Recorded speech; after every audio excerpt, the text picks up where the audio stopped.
আসসালামু আলাইকুম viewers. Regular একই ধরনের চিকেন খেতে আর ভালো লাগে না, তো আজ একটু চেঞ্জ নিয়ে আসলাম এই চিকেনের উপর। আর সেটা হচ্ছে আজ আমি আপনাদের সাথে শেয়ার করতে যাচ্ছি আনারস চিকেন, যেটা বানিয়ে না খেলে বুঝতেই পারবেন না এত মজাদার একটা চিকেন।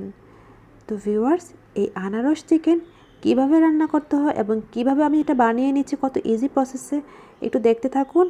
আর হ্যাঁ, যারা এখনও আমার চ্যানেলটিকে সাবস্ক্রাইব করেননি তারা প্লিজ আমার চ্যানেলটিকে সাবস্ক্রাইব করে আমার পাশে থাকবেন, আমাকে সাপোর্ট করে যাবেন ও ভালোবাসবেন। আর পাশের বেল আইকনে বেল বাজিয়ে অল দিয়ে রাখবেন, যাতে করে নতুন নতুন ভিডিও আপলোড হলে সাথে সাথে আপনাদের কাছে নোটিফিকেশন পৌঁছে যায়, ঠিক আছে? তো ভিউয়ার্স, আমি শুরু করে ফেলি কিভাবে এই আনারস মুরগিটা রান্না করতে হয়।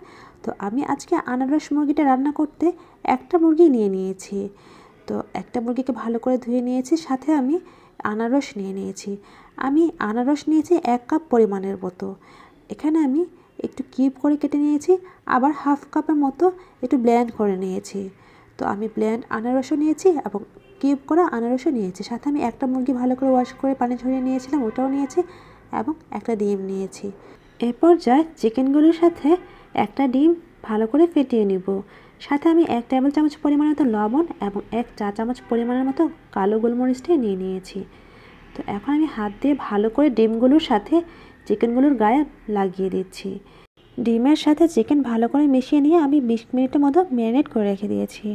সাথে আমি 1 কাপ পরিমাণ মতো কিউব করা আনারস নিয়েছি, ওটাকে অল্প একটু চিনি দিয়ে মেখে নিয়েছি। চিনি দিয়ে মিশিয়ে নেওয়ার কারণ হচ্ছে আনারস অনেক সময় টক থাকে এবং পানি যাতে না উঠে আসে। আপনারা এক্ষেত্রে স্কিপও করে নিতে পারেন অথবা লবণ দিয়েও মাখিয়ে নিতে পারেন।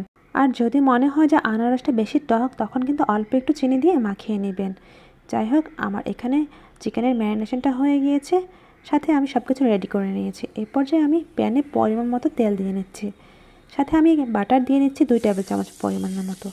তো যেহেতু আনারস চিকেন রান্না করতে যাচ্ছি, তো আমাকে এখানে বাটার দিতে হয়েছে। আপনারা টোটালি স্কিপ করে নিতে পারেন অথবা ঘি ইউজ করতে পারেন। তো আমি এখানে হাফ কাপ পরিমাণের মতো রসুন কুচি দিয়ে দিয়েছি। এই পর্যায়ে রসুনটাকে ভালো করে ব্রাউন করে ভেজে নিতে হবে। সাথে আমি 2টা আস্ত শুকনো মরিচ দিয়ে দিচ্ছি। এই শুকনো মরিচটা দেওয়ার কারণে একটু ফ্লেভার নিয়ে আসে। তো এখন আমি 2টা দারুচিনি দিয়ে দিচ্ছি এবং কিছু এলাচি দিয়ে দিয়েছি। রসুনগুলি ভালো করে ভাজা হয়ে আসলে আমি সেই ডিম দিয়ে ম্যারিনেট করা চিকেনটাকে ঢেলে দিচ্ছি। এ পর্যায়ে চিকেনটা দেওয়ার সাথে সাথে একটু নাড়িয়ে চাড়িয়ে নিতে হবে, তা না হলে ডিমটা একটু হার্ড হয়ে যায়। তো আমি একটু ভালো করে নাড়িয়ে চাড়িয়ে নিচ্ছি। তো ভিউয়ার্স, এই চিকেনটা কিন্তু 2ভাবে রান্না করা যায়, একটা হচ্ছে হাড় সহ আর একটা হচ্ছে হাড় ছাড়া। তো আমি হাড় সহই রান্না করে নিচ্ছি। এ পর্যায়ে আমি 1 টেবিল চামচ পরিমাণের মতো আদা এবং রসুনের পেস্ট দিয়ে দিয়েছি। যেহেতু আনারস দিয়ে করতে যাচ্ছে, তো রসুন এবং আদার পেস্ট একটু কমই দিয়ে নিয়েছি এবং 1 টেবিল চামচ পরিমাণের মতো সয়া সস দিয়ে দিচ্ছি। দিয়ে একটু ভালো করে নাড়িয়ে চাড়িয়ে নিচ্ছি। চিকেনের সাথে মশলাগুলো ভালো করে মিশিয়ে নিতে হবে। তো এর পর্যায়ে আমার পেস্ট করা আনারসটা দিয়ে দিয়েছি।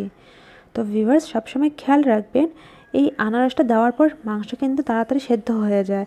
এক্ষেত্রে ঢাকনা দেওয়ার কোনো প্রয়োজন হয় না। আমি এই মুরগিটা রান্না করতে কোনো ঢাকনা ইউজ করিনি। এই পর্যায়ে 1 কাপ পরিমাণের মতো পেঁয়াজ কিউব করে রেখেছিলাম, ওটা দিয়ে দিয়েছি। একটু নাড়িয়ে চাড়িয়ে নিচ্ছি। পেঁয়াজটা সিদ্ধ হওয়া পর্যন্ত নাড়িয়ে চাড়িয়ে নিতে হবে। তো আমি একটু ঝাল পছন্দ করি, হ্যাঁ, এক্ষেত্রে আমি 1 টেবিল চামচ পরিমাণের মতো শুকনো মরিচের গুঁড়ো দিয়ে দিয়েছি। আপনারা এটা স্কিপ করতে পারেন, কাঁচামরিচ ইউজ করতে পারেন। চিকেনের সাথে মশলাগুলি ভালো করে মিশিয়ে নিচ্ছি। এ পর্যায়ে মিশানো প্রায় হয়ে এসেছে। তো এখন আমি কিউব করা যে আনারসটা কেটে রেখেছিলাম ওইটা দিয়ে দিব। আনারসটা সিদ্ধ হওয়া পর্যন্ত এই মুরগিটা রান্না করতে হয়, মানে আনারসটা একটু সফট হয়ে আসলেই আমার চিকেনটা হয়ে যায়। তো ভিউয়ার্স, দেখুন কালারটা কী সুন্দর হয়েছে এবং এই পর্যায়ে কী সুন্দর একটা স্মেল বের হচ্ছে, কারণ আমি বাটার দিয়েছি। সে বাটারের স্মেল এবং আনারসের স্মেল সব কিছু মিলে কিন্তু খুব ভালো একটা স্মেল আসছে। যেহেতু চিকেন ম্যারিনেশনের ক্ষেত্রে আমি লবণ ইউজ করেছি, তাই এ পর্যায়ে আমার লবণ লাগেনি। আপনারা প্রয়োজন মতো লবণ দিয়ে নেবেন। তো ভিউয়ার্স, আমার চিকেন কিন্তু প্রায় হয়ে এসেছে। দেখতেই পাচ্ছেন কী সুন্দর কালার হয়েছে, একেবারেই আনারস আনারস কালার, তাই না? তো আপনাদের নিশ্চয়ই ভালো লেগেছে আজকে আমার এই রেসিপিটা। আর আপনাদের ভালো লাগলেই তো আমার সার্থকতা, আমার ভালো লাগা, তাই না? আর নতুন নতুন রেসিপি আপনাদের সাথে শেয়ার করতে আমার খুবই ভালো লাগে। তাই যখনই মনে হয় শেয়ার করা দরকার, তখনই কিন্তু চলে আসে আপনাদের মাঝে। এই আনারস মুরগি পোলাওয়ের সাথে কিন্তু খুব ভালোই যায়। যাই হোক ভিউয়ার্স, ভালো থাকবেন, আল্লাহ আপনাদের সবাইকে ভালো এবং সুস্থ রাখুক দোয়া করি। আল্লাহ হাফেজ।